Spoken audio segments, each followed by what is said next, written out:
হে hi everyone, আমার আরও একটি ব্লগে তোমাদের সবাইকে ওয়েলকাম। বিয়ের পর এটা আমার তৃতীয়বার জামাই ষষ্ঠী।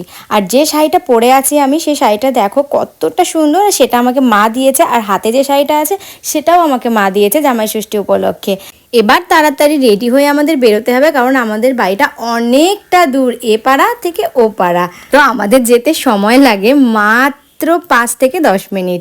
তো যাই হোক, আমি আর সঞ্জয় খুব তাড়াতাড়ি করে রেডি হয়ে নিচ্ছিলাম। আর যেহেতু বাইরে অনেকটা গরম, তো আমি একদম হালকার মধ্যে সেজেছি। আর আমাকে সাজার সময় এতটা ডিস্টার্ব করছিল, কারণ ওকে বললাম পায়জামা পাঞ্জাবি পরতেও পরবে না, বললাম নতুন যেটা মা দিয়েছে সেটা পরো, সেটাও পরবে না।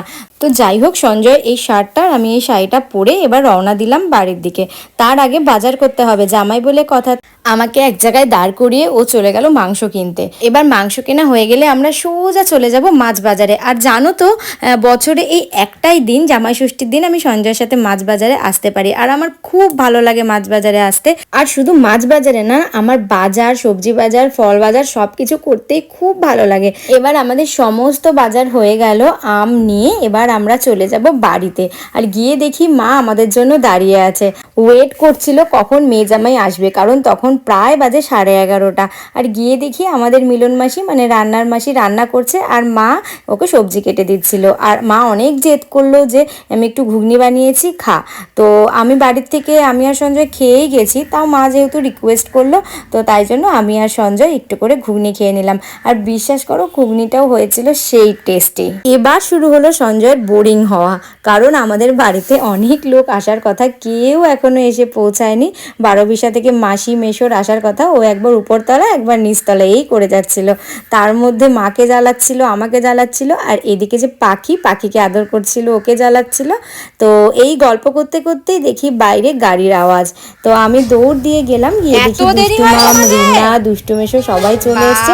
আর ওই দিক দিয়ে ভাই রিয়াকে নিয়েও চলে এসছে। আমাদের মা রান্না করে চলেও আসছে, রান্নাও হয়ে গেছে। তোমাদের এত দেরি হয়? ভালো আছো? কি রে রিনা, বের হ তুই। রিয়া দেরি, বাপরে বাপ, ভালো লাগে না। কি বানাইছিস? কই দেখি, দেখা, খুলে দেখা। পাকা আম দিয়ে কাঁচা গোল্লা বানাইছি। দেখি দেখি দেখি। আমার বাসনটাও আমার কাছে ছিল, আজকে বানাইছি। পাকা আমের কাঁচা গোল্লা, এবার রিয়া নিয়ে এসেছিল পাকা আমের কাঁচা গোল্লা বানিয়ে। তো আসার সাথে সাথে ওর সঞ্জয় দা, দুষ্টু মাম সবাই টেস্ট করছিল। আর সত্যি কথা বলতে জানো তো,